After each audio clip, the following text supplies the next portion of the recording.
cuidando de todo mundo com a alegria de Jesus. Esse é o tema desse mês. E vou te explicar por que esse é o tema desse mês. Porque nós misturamos duas ideias, ok? Primeira ideia, estamos trabalhando o tema do cuidado durante todo o ano.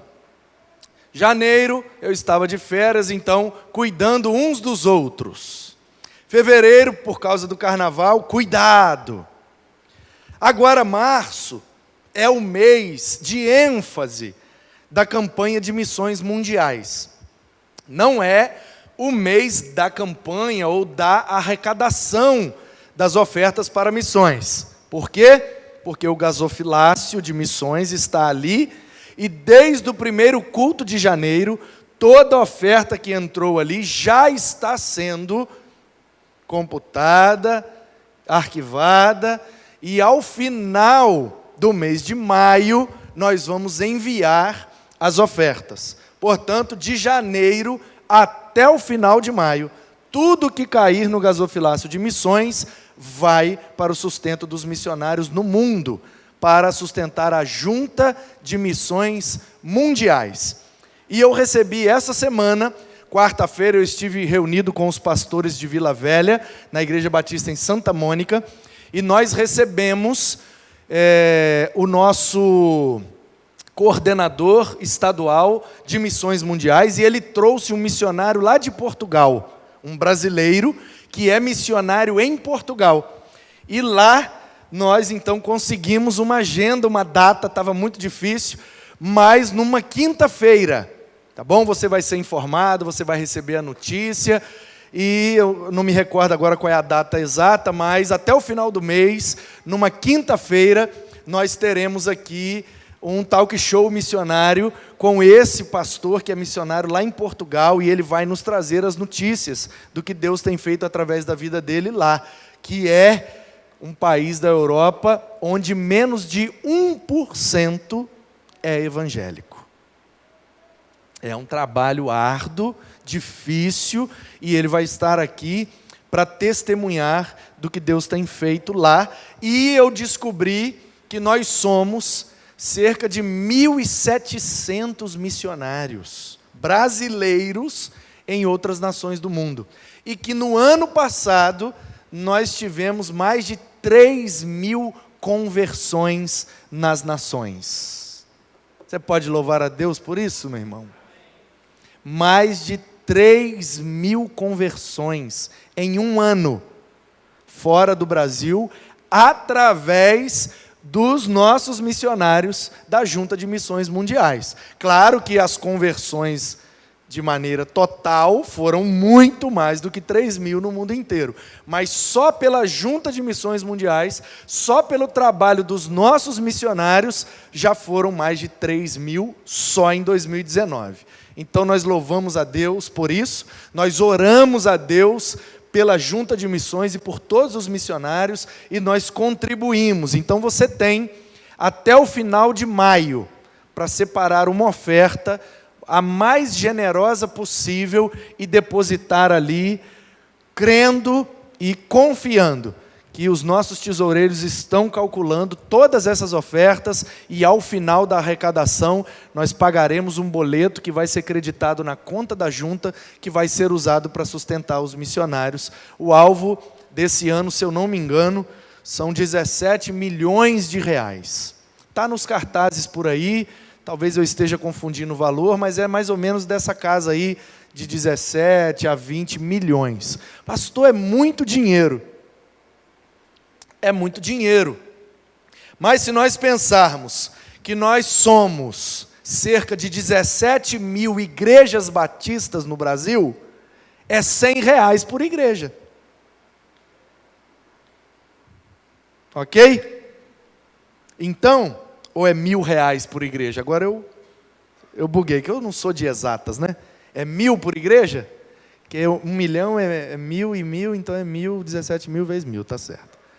Uma vez no seminário, um aluno me perguntou: pastor, teologia é de que área? Não é de exatas, mas é de humanas, Aí eu falei: é de bíblicas. Então eu sou de bíblicas, não manjo muito dos números. Porém, o ano é do cuidado e o tema da campanha de missões, que é em março, a ênfase da campanha é transforme o mundo com a alegria de Jesus. O tema da junta de missões é transforme o mundo com a alegria de Jesus. O nosso tema é o cuidado. Então nós juntamos o útil com o agradável e ficou esse tema aí. Cuidando de todo mundo, e aí mundo ali dá a ideia de todas as pessoas à nossa volta e de todas as pessoas das nações, porque a Junta de Missões Mundiais é um cuidado nosso com os estrangeiros, a gente envia os missionários para outros países. Então, fazendo missões e vivendo missões, a gente vai cuidar de todo mundo com a alegria de Jesus. Amém? Alegria. Alegria. Ok? Não podemos ser como o Chaves. Se lembra do Chaves? Que alguém perguntava para ele: você comeu o negócio? Aí ele falava: não. Chaves, você vai para Acapulco? Ele falava: sim. O Chaves falava uma coisa com a boca e outra coisa com o corpo. Eu vejo muita gente dizendo que é alegre em Cristo, mas é alegre em Cristo. Ó vida, ó céus, ó azar. O diabo está furioso, pastor. Porque é muito problema. Mas eu sou alegre em Cristo. Eu não acredito. Não acredito. O cara fala uma coisa com a boca e fala outra com o corpo. O corpo fala mais do que a boca, gente. Então, se nós somos alegres, temos que demonstrar com a nossa vida, com o nosso gesto, sobretudo com o nosso sorriso. Amém? Então, nós vamos ler Filipenses 4, que é o texto que traz a ideia da campanha, é chamado de divisa, né? Onde está na Bíblia a fonte daquele tema, é chamado de divisa por causa disso. Então, a divisa da campanha de missões mundiais é Filipenses 4, versículos 4 e 5. Eu vou ler na Nova Almeida Atualizada. Quero que você abra a sua Bíblia aí, para que você tenha aí a sua versão, porque tem algumas diferenças na tradução de uma palavrinha aí, que eu vou pegar essa ênfase com vocês, então é importante que você tenha a sua Bíblia aí aberta. Eu quero saber quem está com que versão. Tem 3 versões em português para esse texto, e aí eu gostaria de saber se você está com uma dessas versões. Então, abra aí Filipenses 4, versículo 4, e nós vamos ler juntos, ali projetado, porque eu vou usar na pregação o texto da Nova Almeida Atualizada. E eu não preciso dizer, né, Tainá? Porque é que eu vou usar a Nova Almeida Atualizada. Tainá, que está lá nos slides, quando viu esse slide, perguntou: pastor, vai usar a Nova Almeida Atualizada, o senhor vai contar de novo aquela história da Bíblia? Aí eu falei: não vou não, todo mundo já sabe. Aí eu vejo que tem visitante, eu vejo que tem gente que está aí, que não ouviu a história, aí me dá vontade de contar, mas eu não vou contar. Quem quiser saber, me pergunta, depois eu falo. É uma história boa. Então abra aí na sua versão, mas leia aqui junto comigo. Vamos juntos? Alegrem-se sempre no Senhor. Outra vez digo, alegrem-se. Que a moderação de vocês seja conhecida por todos. Perto está o Senhor. Esse é o texto que a Junta de Missões Mundiais escolheu para ser a divisa da campanha desse ano. Então nós vamos ver por que é que nós temos que cuidar de todo mundo com a alegria de Jesus. E como é que nós devemos cuidar com a alegria de Jesus? E o próprio texto, na minha leitura, já nos dá algumas dicas muito preciosas. A primeira delas está na palavra sempre. Alegrem-se sempre. Se estiver chovendo, se tiver com muito sol, se tiver ventando muito, se não tiver com vento nenhum, se tiver dinheiro, e se tiver sem dinheiro, comendo picanha, comendo miojo, com muita gente no culto, com ninguém no culto, sempre. Precisa desenhar? Sempre é sempre. Em todos os momentos. Portanto, a pergunta é: quando vamos cuidar das pessoas? Quando? Sempre. Quando vamos demonstrar a nossa alegria em Jesus? Sempre. Em todos os momentos, em todos os lugares, precisamos estar com as antenas ligadas, porque toda oportunidade é uma oportunidade para cuidar de alguém e para demonstrar que a nossa alegria está em Cristo, porque esse é o grande segredo do Evangelho. Esse é o grande segredo. Quando nós, apesar das dificuldades, das adversidades, do desemprego, da injustiça, da falta de dinheiro, da crise, do coronavírus, nós estamos alegres. Alegres. Sempre. Sempre. Ah, mas faltou o dinheiro. Mas não vai faltar a alegria. Porque eu conheço gente que é milionária e não consegue sorrir. Portanto, a alegria não é produzida pela quantidade de dinheiro. Pode até ser que uma determinada quantidade de dinheiro produza um momento alegre, mas a alegria, o substantivo, alegria de verdade, que é chamado na Bíblia de Makarios, que a tradução seria mais que feliz. O Almeida traduz como bem-aventurado. Você se deu bem no negócio, você saiu para uma aventura e se deu bem. Você foi num programa de índio e foi maravilhoso. Você entrou num mato, sem cachorro, sem facão, sem lanterna, e encontrou um abrigo, uma comida, segurança, e saiu do outro lado em paz, e voltou para casa. Esse é o significado prático da palavra bem-aventurado, Makarios. Você saiu numa jornada e foi bem-sucedido. E aí, Paulo está dizendo para a igreja de Filipos, que é uma das cartas da prisão.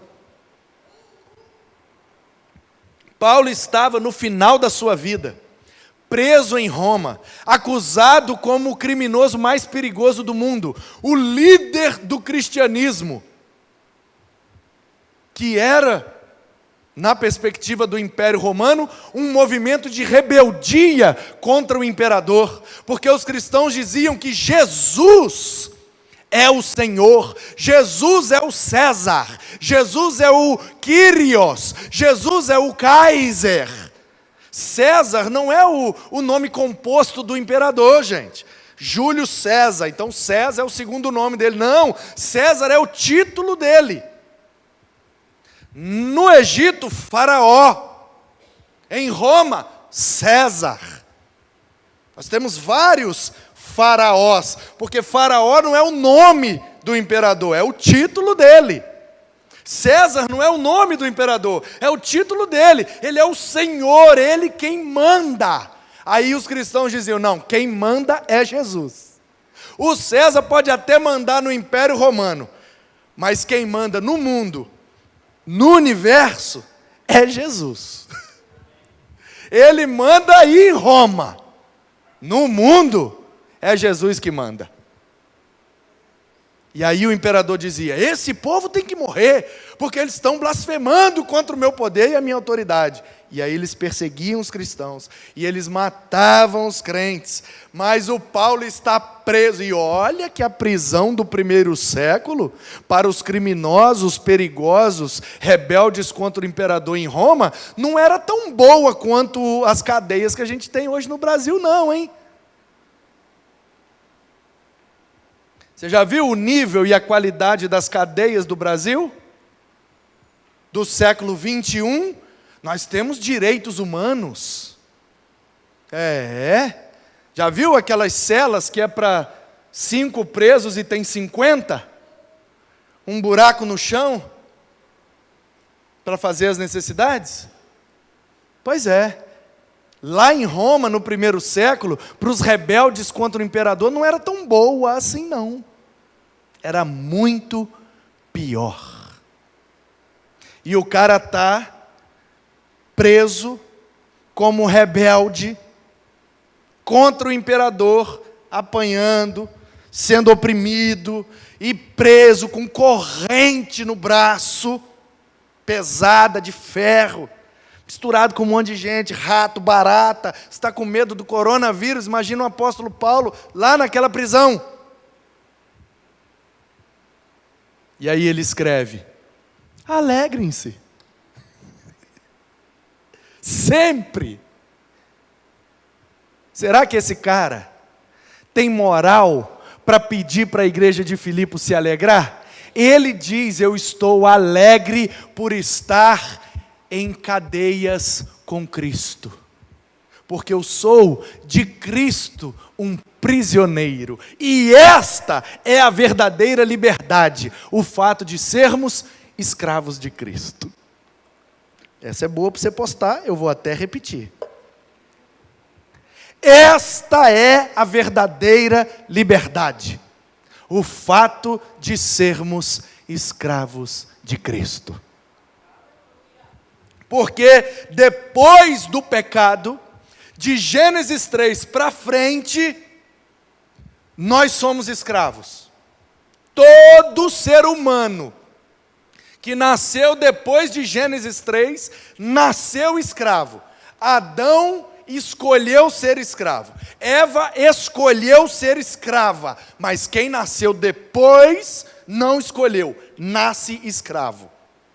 Ah, pastor, não é possível, um bebezinho, ai, esse anjinho do Senhor, pequititinho. Ah, não. Ele não é escravo não, né não? Então na hora que ele estiver mamando, você tira ele do peito. Então quando ele estiver alegre com um brinquedinho, você toma da mão dele. Ele vai reagir com um sorriso? Ele vai reagir com um beijo? Ou ele vai gritar, morder e demonstrar toda a sua rebeldia? Quem que ensinou? Quem que ensinou para um bebê agir com agressividade contra aquele que está tirando o que ele quer? Escravo do seu desejo. Me dá o peito, senão eu vou fazer um escarcéu. Me dá meu brinquedo, senão eu quero.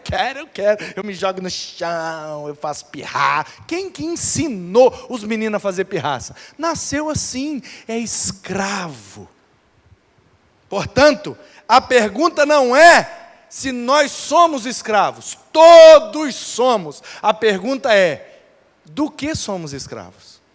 A pergunta é, o que nos escraviza? Porque escravos nós somos. Portanto, disse Paulo, se eu sou escravo de Cristo, a vontade de Cristo é o que me escraviza. E aí eu não sou escravizado pela vontade da minha carne ou pela vontade do diabo, mas pela vontade de Cristo. E aí a pergunta é, o que nos escraviza? Porque quando eu sou escravizado por algo que não é Cristo, eu não consigo me alegrar sempre. Por que é que Paulo conseguiu estar alegre na cadeia? Porque ele não era escravo do imperador, ele era escravo de Cristo, e mesmo da cadeia, ele pregou o evangelho. Mesmo da cadeia, ele doutrinou igrejas. Mesmo da cadeia, ele discipulou pastores. Mesmo da cadeia, ele pregou o evangelho da graça de Deus. Disse ele: em nada eu considero a minha vida como preciosa para mim mesmo, contanto que se cumpra em mim a carreira, o ministério que me foi proposto, que é pregar o evangelho da graça de Deus. E olha que ele tinha um currículo invejável, poliglota, engenheiro civil, do sinédrio, fariseu, cidadão romano, rico, bem-sucedido, top das galáxias. Ele olha para o currículo dele e diz: considero tudo isso como esterco, e vou ficar só com Cristo, e este crucificado. Aleluia! Esse é o segredo de nos alegrarmos sempre, mesmo em meio às dificuldades, às adversidades. Quando eu me escravizo de Cristo e não das situações. Eu sou escravo do dinheiro, então se faltar o dinheiro, acaba a alegria. Eu sou escravo do prazer, então se faltar o prazer, acaba a alegria. Tudo que te escraviza tem o poder também de tirar a sua alegria. Por isso que a melhor coisa que a gente pode fazer é sermos escravos de Cristo, porque Ele é o único que nos escraviza para nos dar alegria. Amém? Precisa de beber, nem de fumar, nem de cheirar, nem de fazer bobiça. Eu vou pregar o evangelho, e o fato de pregar o evangelho, mesmo com a panturrilha estourada, me dá muita alegria. Amém? Segundo, o Senhor. Alegrem-se sempre. E aí o pode ser lido como um advérbio de lugar. Alegrem-se sempre na igreja, alegrem-se sempre no shopping, alegrem-se sempre na praia, alegrem-se sempre no Senhor. O Senhor é a pessoa, mas também é o lugar da nossa alegria, é a fonte da nossa alegria. Por isso que Paulo, escrevendo aos Romanos no capítulo 8, ele diz: não existe condenação para os que estão em Cristo. Não é com Cristo, é em Cristo. Portanto, se eu viver em Cristo, e isso significa imitando a Ele sempre, nunca me faltará alegria. Alegrem-se sempre no Senhor. No Senhor. Então quer dizer que é proibido me alegrar na praia? Não. Mas eu estando na praia, permaneço no Senhor. Por isso que eu estou alegre. Não é por causa da praia, é por causa do Senhor. Porque quando a minha alegria na praia não é por causa da praia, mesmo que me falte a praia, eu continuarei alegre. Porque a minha alegria é o Senhor. A minha fonte de alegria é o Senhor. O meu lugar de alegria é no Senhor. Aí, seja na praia, na rua, na chuva, na fazenda, ou numa casinha de sapê, eu estarei alegre. Por quê? Porque o que me alegra não está do lado de fora, o que me alegra está do lado de dentro, e a minha alegria está no Senhor. Alegrem-se sempre no Senhor. Outra vez digo, por que é que o Paulo precisou repetir? Já não falou? Alegrem-se. Outra vez digo. Para quê, Paulo? Está me chamando de loiro? Eu já li a primeira frase. É para eu me alegrar no Senhor, sempre. Já entendi, Paulo. Tem que alegrar sempre no Senhor. É um mandamento, é imperativo. Alegrem-se. Quando? Sempre. Onde? No Senhor. Já entendi. Aí ele fala, deixa eu repetir. Alegre-se. Quem tem filho aqui? A maioria. Que bênção. Vou mudar a pergunta porque ficou, né? Quem não tem filho? Opa. É quem eu estou achando que é? Caraca, eu já estava alegre, então.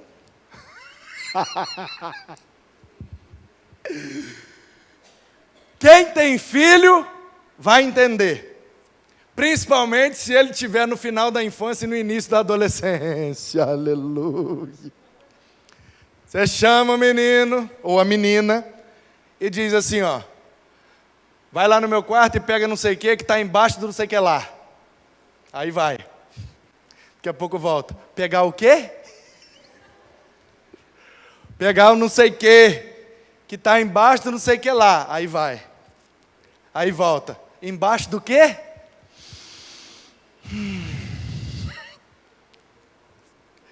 Você pede 3 coisas, só vem uma. Quando vem, aleluia. É ou não é? É ou não é? E quando nós estamos educando, com adultos não, mas quando nós estamos educando, nós temos que reforçar a afirmação. Não bota o dedo aí, não bota. Não bota. Não.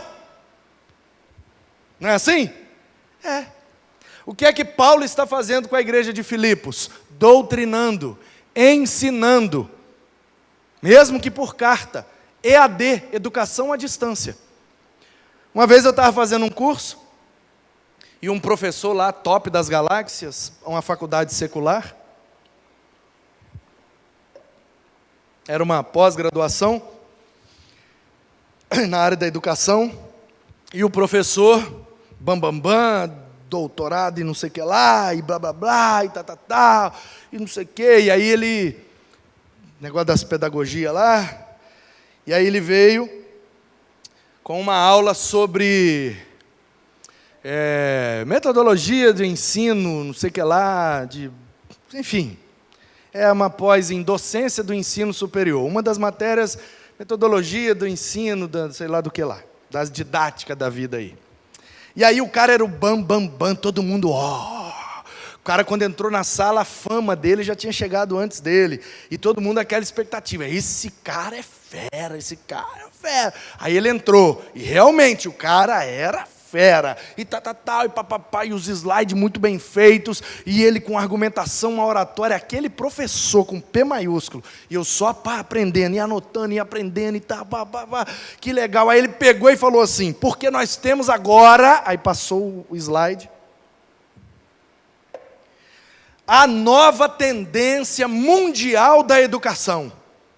Quando ele passou o slide, EAD. Isso tem alguns anos, então não era muito difundido.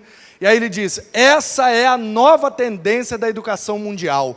Isso é o que há de mais novo na educação. A educação à distância. A pessoa não precisa mais sair de casa para ter um curso superior, para fazer uma pós-graduação, daqui a pouco um mestrado, doutorado, pós-doutorado, sem sair de casa, assistindo videoaulas, fazendo exercícios online, e tudo será à distância. Esse é o futuro da educação. Aí eu levantei a mão.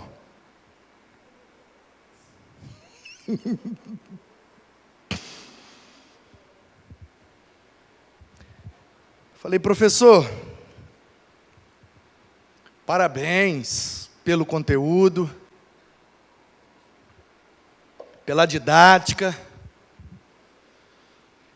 Eu acho que eu vou falar por toda a turma, nós estamos aqui bebendo de balde. Muito boa a aula. Aí ele...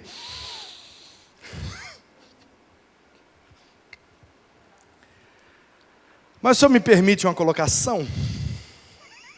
Uma interpolação em tua fala? Data vênia? Pode falar, pois não. Eu falei... Eu penso que encarar a educação à distância como algo novo, inédito, é um equívoco. A tecnologia que nós estamos usando para educar à distância é algo novo, inédito. A internet, o microcomputador pessoal, o PC, o personal computer. A tecnologia é nova, professor, mas o conceito de educar à distância é bem antigo. Aí ele falou: como é que é o seu nome? Falei: Manu. Aí ele: seu nome? É só o que eu tenho, me desculpa. Manu. Como assim, rapaz? Como que EAD é antigo? Sua avó teve oportunidade de fazer EAD? Falei: não, senhor. Sua bisavó teve oportunidade de fazer EAD? Falei: não, senhor. Então como é que não é novo? Isso é a última tendência. Aí papapá, lá. Eu falei: sim, senhor. Concordo com o senhor com relação à tecnologia, mas o conceito de educar à distância é antigo, professor. Ele falou: então me dê um exemplo de educação à distância no mundo antigo. Falei: simples, o apóstolo Paulo educando as igrejas, enviando cartas à distância.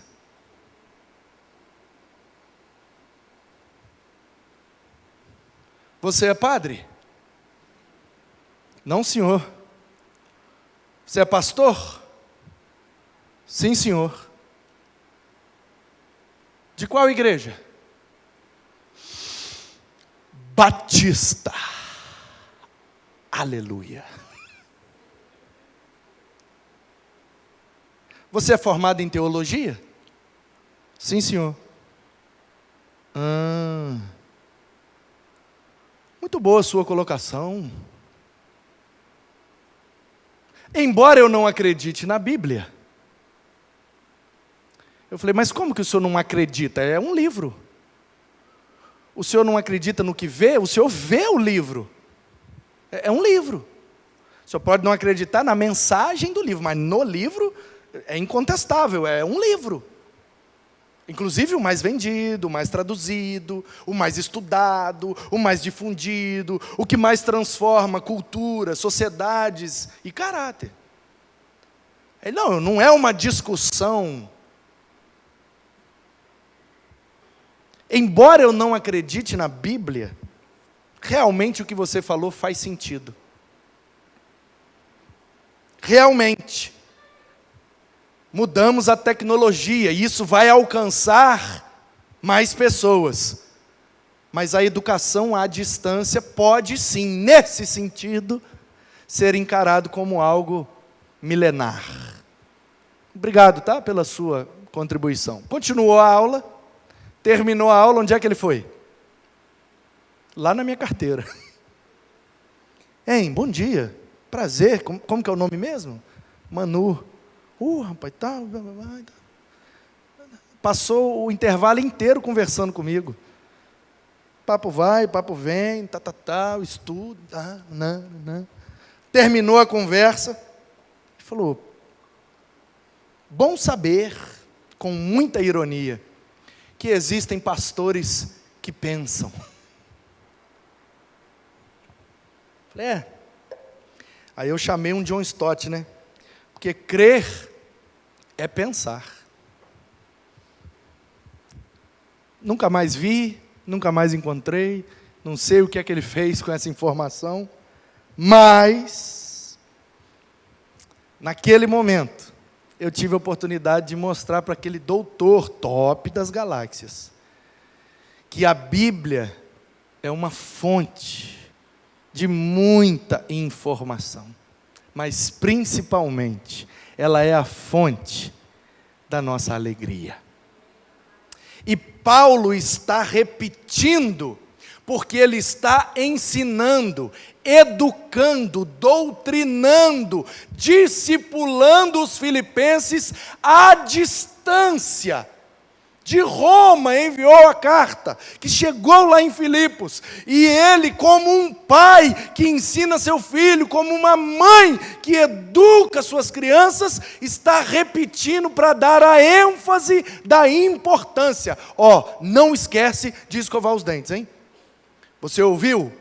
Escovar os dentes. O que você não pode esquecer? Isso aí, escovar o dente. Quando nós estamos educando as crianças, a gente repete as informações. Por isso que eles têm a tendência de achar que toda mãe é chata, que todo pai é chato. Porque é chato mesmo a gente ficar repetindo as coisas. Mas se a gente não repetir, eles não prestam atenção. Então o que Paulo está fazendo aqui é usando o artifício da didática de repetir uma informação para destacar a importância dela. Alegrem-se no Senhor. Vou repetir, alegrem-se, como quem diz, isso vocês não podem esquecer. Alegrem-se, sempre, no Senhor. Ok, a primeira frase, entendemos. Mas tem o versículo 5, que parece que está falando de outra coisa. E aí, durante um tempo, eu fiquei me indagando, por que será que a Junta de Missões Mundiais botou os 2 versículos? E aí eu estudei, qual é a relação que essa frase de baixo tem com a frase de cima? E aí a frase de baixo é, que a moderação de vocês seja conhecida por todos. Moderação. Aí eu fui procurar em outra versão. Aí eu encontrei que a equidade de vocês seja conhecida por todos. Eu falei, mas o que tem moderação com alegria? Aí outra versão, o que é que tem equidade com alegria? Meu Deus. Aí a terceira versão, que a amabilidade de vocês seja conhecida por todos. Mas, gente, o que é que tem a ver uma coisa com a outra? E aí eu queimei neurônio, e cheguei a uma conclusão, não sei se é o que realmente Paulo queria dizer, portanto, digo eu, não o Senhor, mas pode ser que ele misture as palavras dele com a minha e você seja abençoado. Eu penso que o que Paulo está trazendo aqui é o outro lado da balança.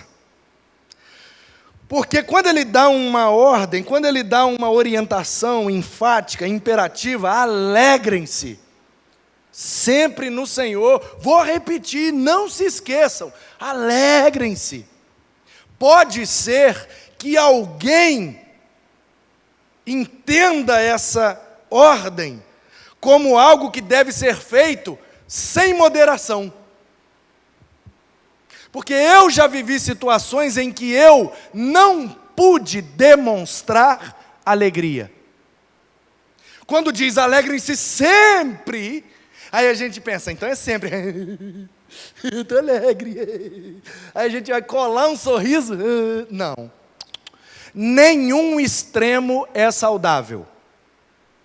Então o que é que Paulo está querendo dizer aqui? Na minha leitura, e de acordo com alguns comentaristas que eu consultei. E aí eu pesquisei e vi que o pastor João Marcos, que é o executivo de missões mundiais, que elaborou a defesa dessa divisa na campanha, também pensa nessa direção. Aí eu falei, opa, estou em paz, posso pregar, vou ensinar isso para a igreja. Não é possível que o pastor João Marcos está errado. Então se estiver errado, foi ele. Brincadeira. Moderação. Nessa tradução, a ideia que o tradutor aí quis passar é o seguinte: existem coisas na vida que é sem moderação. Não tem limite, à vontade. Mas Paulo está dizendo que o fato da gente estar alegre no Senhor não pode estar destacado do fato de sermos moderados, de termos equidade, pensarmos com justiça, com igualdade, e de sermos amáveis, demonstrar o nosso amor. Por quê? Porque tem situações que, se você demonstrar a alegria, você ofende. Exemplo, num velório.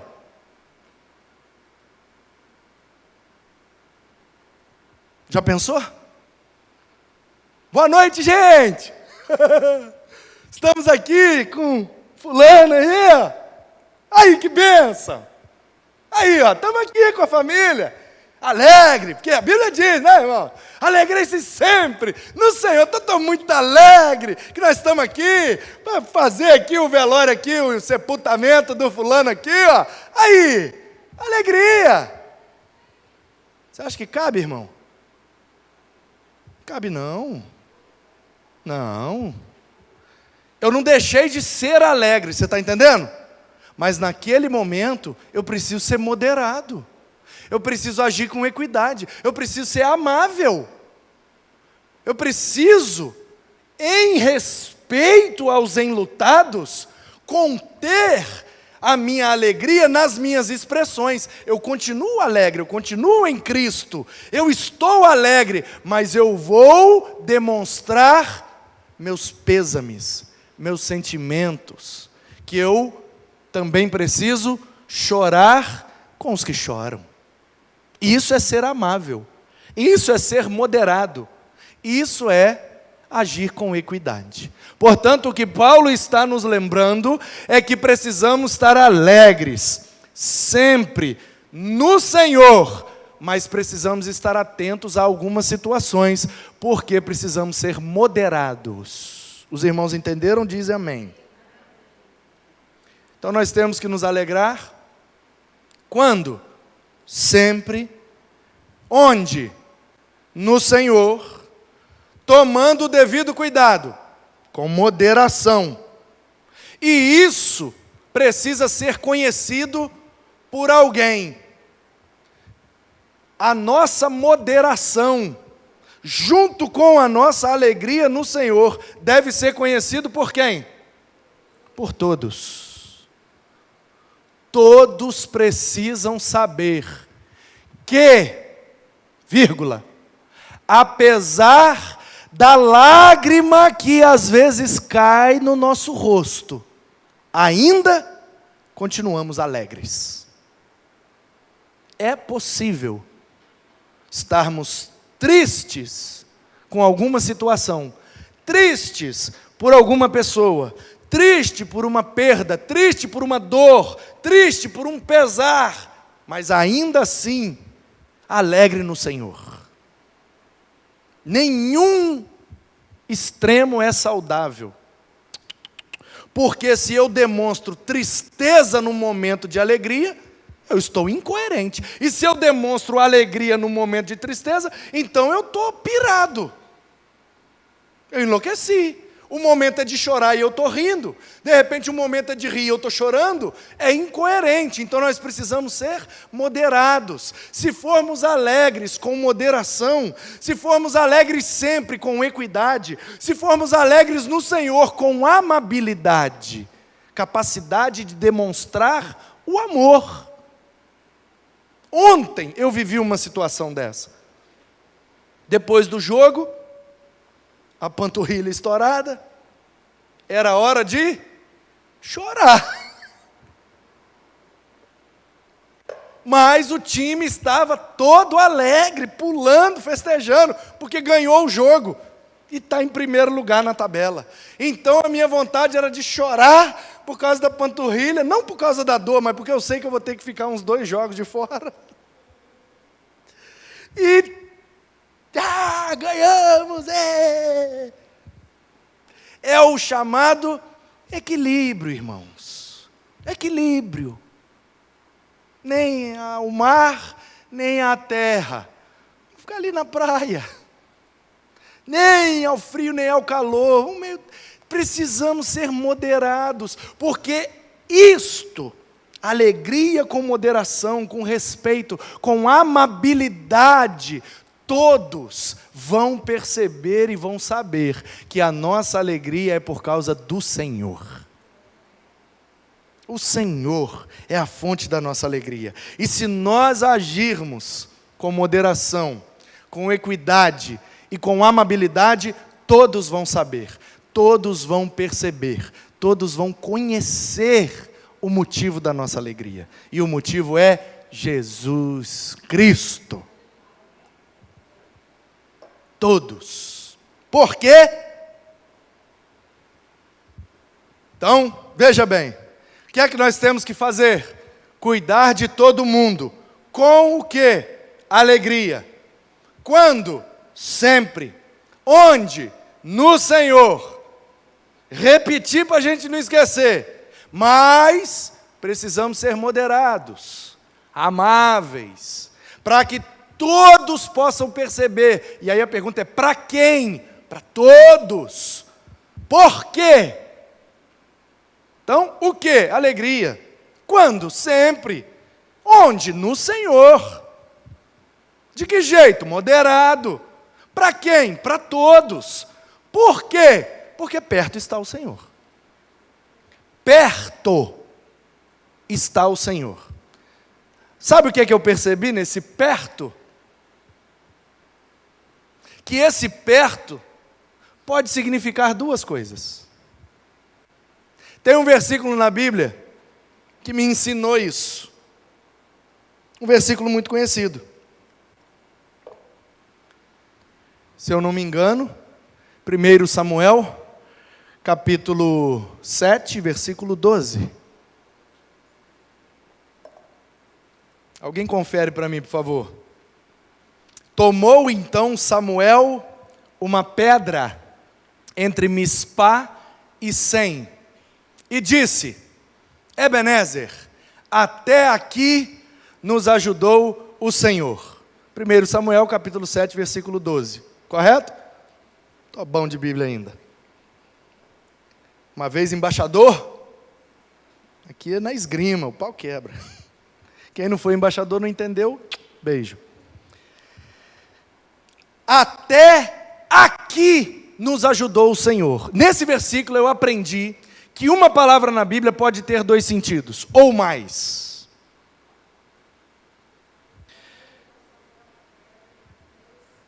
Mispá e Sem, e disse Ebenezer, até aqui nos ajudou o Senhor.